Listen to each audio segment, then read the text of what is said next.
10 Sports Central will be going over our next final prediction of this offseason, and it will be over the Wisconsin Badgers. And this is a team that won the Big Ten West last season. All around a great season for the Badgers, especially compared to how they were in 2018. But today we're going to be going over 2020 and whether or not this team can make it back to the Big Ten Championship and possibly a college football playoff appearance, and whether or not this team is a big dark horse in the Big Ten.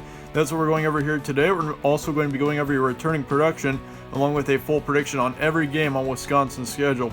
So with that, let's look at your season trends from 2019 for this team. Of course, once again, they were 10-4 throughout the entire season. They were 6-2 between September and October, and they were 4-2 between November and the postseason. So this is a very consistent team all season. There wasn't any major improvement or decline, so I mean that certainly can be a good thing.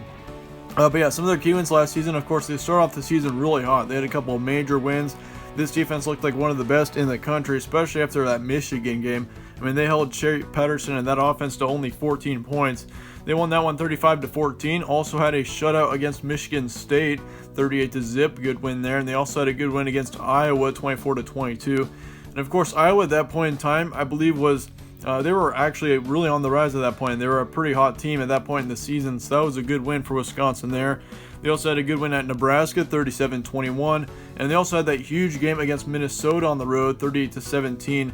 They had a huge win over Minnesota in that one. Of course, that was basically the Big Ten West semifinal, basically, or it could have been the championship as well. I mean, Minnesota and Wisconsin, basically the winner of that game would have went on to the Big Ten championship. And certainly for Minnesota, they had a ton of talent last season, but Wisconsin got the big win there, 38-17. So Wisconsin was clearly the best team in that division. And yeah, of course, if you remember back last offseason, I talked about Wisconsin, and I was just thinking, man, if Jack Coan can just have a good season, and if they can have a good quarterback under center, I think this Wisconsin team could be one of the best in the Big Ten, and they could easily win the Big Ten West Division. And yeah, that certainly came through, and it worked out very well for this Wisconsin team when Jack Coan had a great season in 2019. He had over 2,700 yards, along with 18 touchdowns and 5 interceptions. His completion percentage was nearly 70%.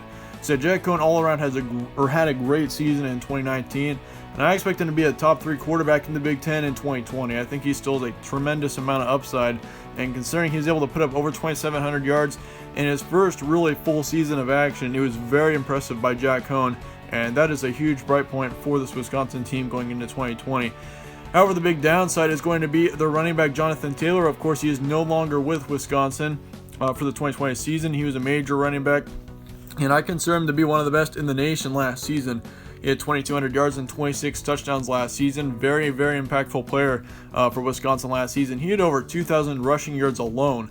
That was very impressive by Jonathan Taylor, and Wisconsin's always really known for some great running backs. Of course, they've seen many great running backs come through there. Of course, I remember Melvin Gordon. He's of course in the NFL right now, and he's done.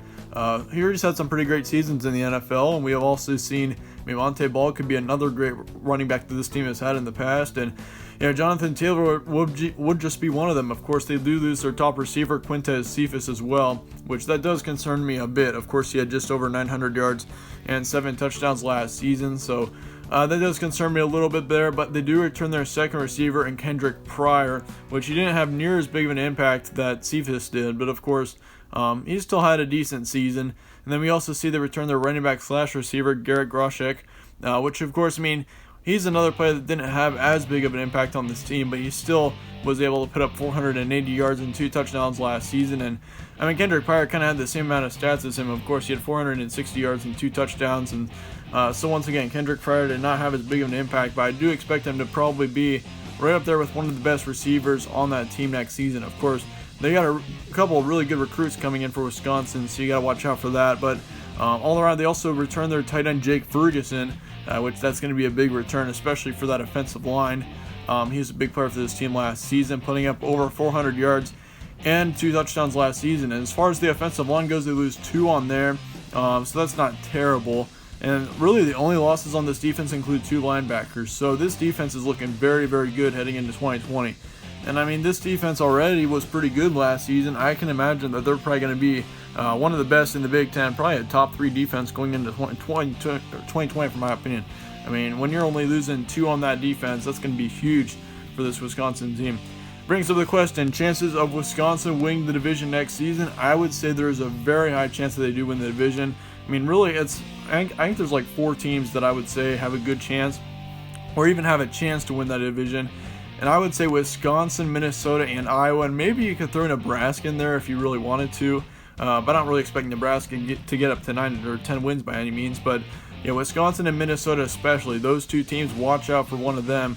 I think it'll be between Wisconsin and Minnesota to win the division. But yeah, I'd say Wisconsin's probably an early favorite. I mean, Tanner Morgan and Minnesota, they're looking really good right now. But Wisconsin in the end with Jack Cohn and this offense still looking pretty good, and this defense looking to really rise up for next season.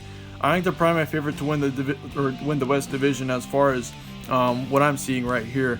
It also brings up the question, is there potential to be a college football playoff run in 2020? Of course, they were knocking on the door of possibly being a college football playoff team back last season. Of course, when we had that crazy week of conference championships, if Wisconsin would have knocked off Ohio State, I mean, there's no doubt in my mind Wisconsin would have been in the college football playoff last season. I believe going into that game, they were a top 10 team. I mean, correct me if I'm wrong. But that team was looking very good heading into that conference championship game against Ohio State. And so once again, I mean, they kept it close, but if they could have gotten a win there, I think Wisconsin could have easily seen a big college football playoff appearance last season. But I still think there's potential for that to happen in 2020 as well. Of course, you got to get past Ohio State in order to get there. But once again, I mean, if you can get a good matchup with Ohio State in the conference championship, I think Wisconsin could put up a pretty good battle with them. As far as your schedule looks, you start off the season on September 4th against Indiana at home. And don't sleep on that game. Indiana's looking to be a pretty good team next season. Then you got Southern Illinois on the 12th, followed by Appalachian State on the 19th. And then you got a trip to Michigan on the 26th. As far as your October goes, you got Notre Dame in a neutral location. I believe that game is in Lambeau Field, if I'm correct. And then you also got Minnesota at home on the 10th. Watch out for that game. That's going to be a very impactful game for both sides. Of course, Minnesota really needs a win there too, so that should be an interesting matchup between Wisconsin and Minnesota on October 10th.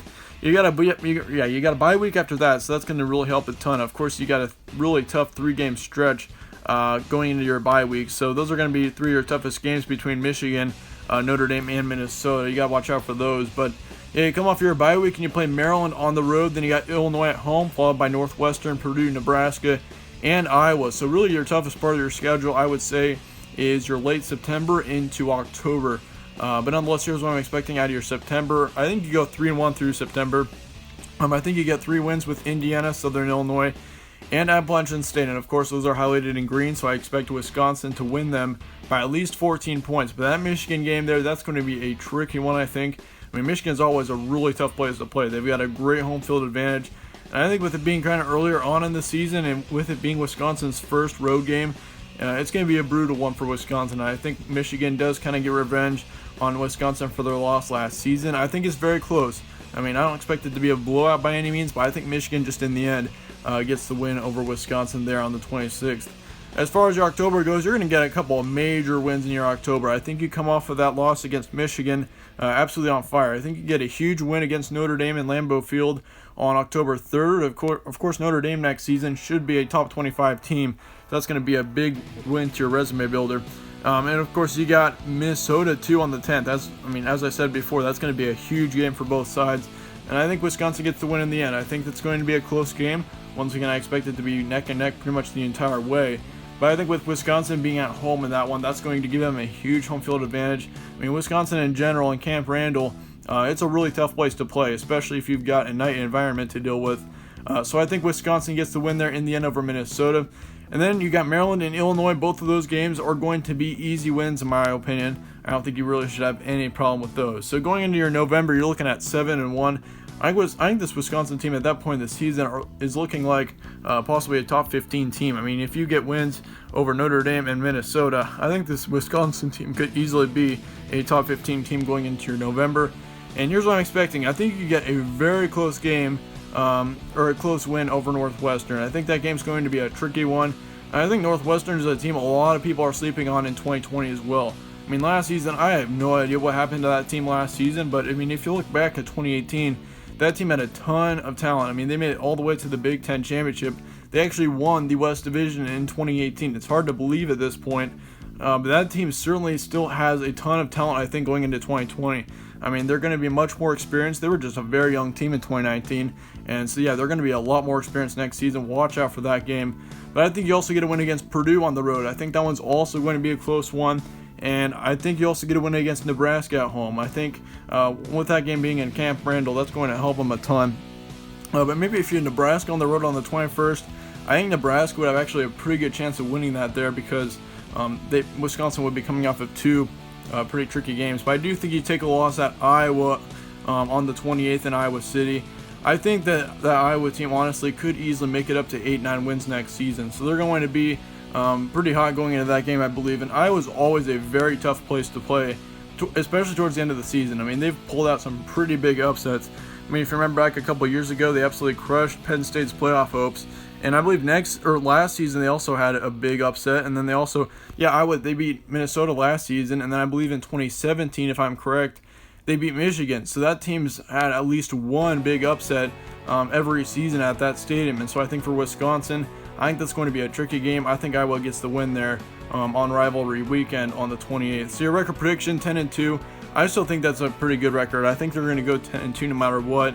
It's just tough to say they're 2 losses. I mean, there could easily be 2 losses on here, but yeah, nonetheless, that about wraps up our prediction on Wisconsin. Let me know your thoughts in the comments below on this team. If you enjoyed this preview, be sure to slap a like on it, subscribe as well. Really helps out the channel. I appreciate that a ton. But as always, be sure to stay tuned for more from All Sports Central, and I will see you all later.